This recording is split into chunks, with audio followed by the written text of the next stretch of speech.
Halo semuanya, balik lagi di channel Product Lab. Pada materi ini, kita akan membahas desain sistem color palette. Nah, jadi apa sih itu color palette? Nah, color palette ini adalah kumpulan warna utama yang boleh digunakan dalam suatu produk. Nah, biasanya terdiri dari warna utama, pendukung, netral, dan warna khusus untuk status seperti error ataupun sukses. Jadi bukan hanya di produk aplikasi, mobile, ataupun website, tapi di produk lainnya. Nah, mengapa sih color palette ini penting? Yang pertama itu untuk menjaga konsistensi visual. Maksudnya ini adalah konsistensi visual ini berarti tampilan produk ataupun produk ini terlihat seragam dan rapi di seluruh halaman dan fitur.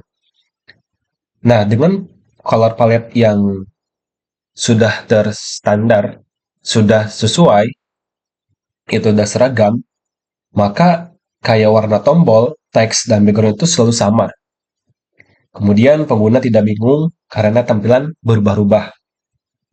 Nah, produk juga bisa terlihat lebih profesional dan terpercaya. Nah, ini adalah menjaga konsistensi visual. Nah, contohnya itu seperti kita bisa melihat tombol utama yang selalu menggunakan warna primary.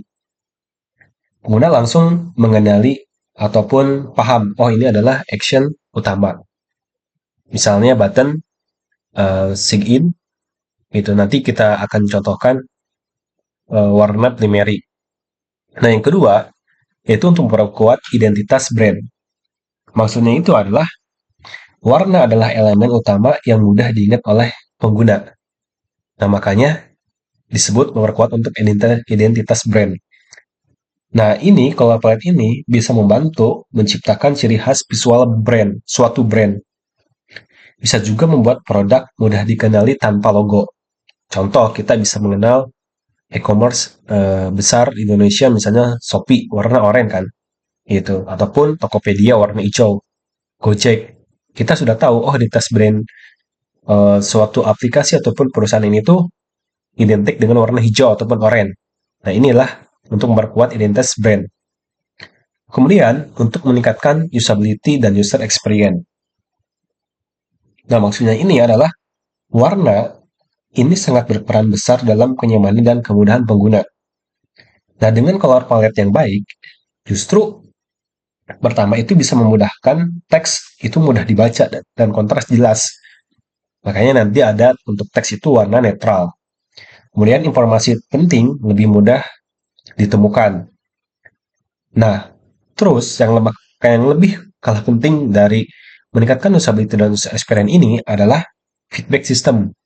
Seperti misalnya error dengan warnanya merah, sukses dengan warnanya hijau, ataupun warning dengan warnanya kuning. Nah, inilah untuk meningkatkan usability dan user experience. Jadi paham gitu dari arti beberapa warna ini.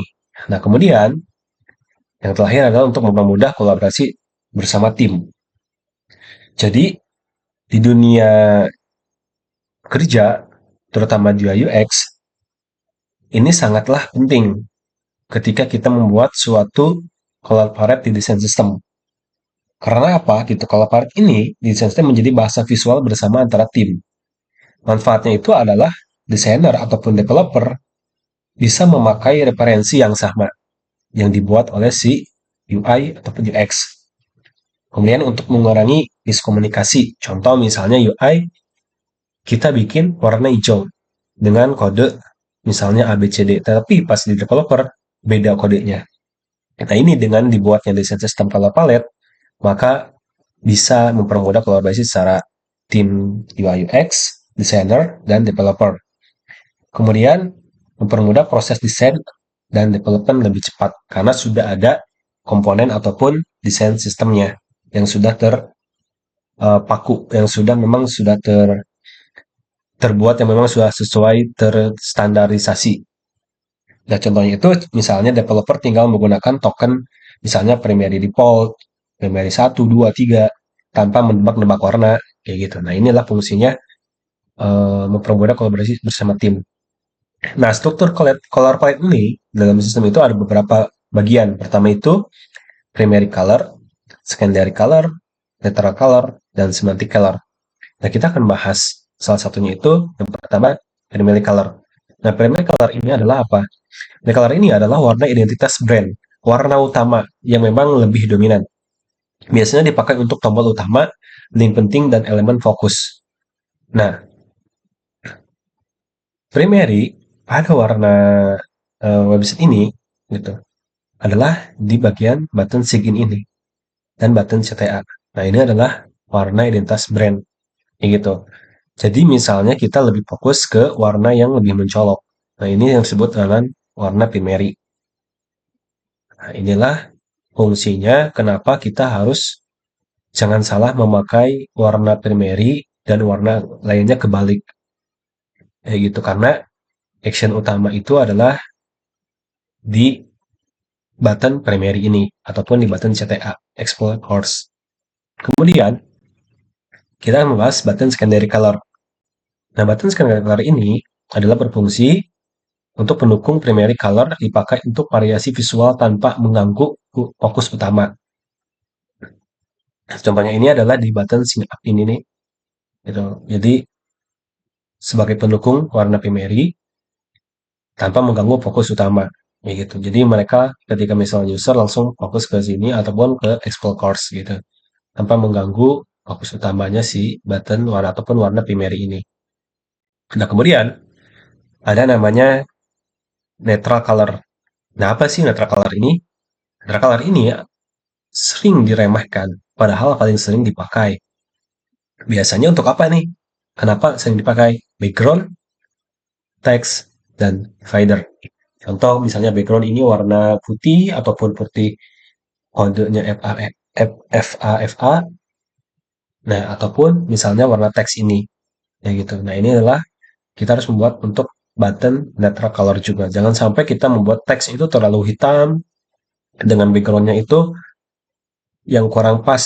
Kayak gitu. Nah, ini makanya harus disesuaikan antara warna netral sama dengan warna primary dan secondary. Kemudian ada lagi warna namanya semantic color. Nah, semantic color ini adalah color yang digunakan untuk menyampaikan status. Misalnya hijau untuk sukses, merah untuk error. Nah, kita bisa melihat bahwa secara umum ketika warna di lampu merah lah, kayak gitu. Untuk merah ini kita bisa dikatakan berhati-hati, stop kalau di lampu merah tuh. Nah, kalau di website itu berarti kan ada suatu sistem ataupun error ngasih tahu kepada user bahwa ini tuh ada error misalnya ketika ngisi field kata sandi ataupun ya kata sandi misalnya ada salah, maka ada status error ini kayak gitu. Kemudian ketika misalnya sukses login, maka ada status sukses kayak gitu. Dengan ditandai dengan hijau. Maka kalau di lampu merah tuh sudah siap jalan kayak gitu. Nah, untuk warning ini hati-hati. Misalnya ketika memang misalnya kalau di lampu merah itu kan dia sebelum warna hijau itu hati-hati siap-siap nih. Ataupun kalau memang misalnya di website itu, kalau misalnya kita mau delete suatu data ataupun database ataupun list data yang memang apa namanya perlu modal confirmation, maka ada modal confirmation terlebih dahulu kayak gitu. Apakah kamu yakin untuk menghapus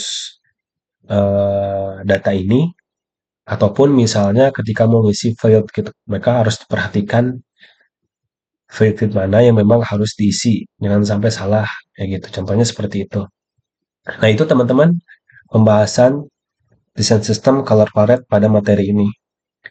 Jika materi ini bermanfaat dan bisa diimplementasikan, maka jangan lupa share, komen, dan like, dan bagikan kepada teman-teman jika materi ini bermanfaat.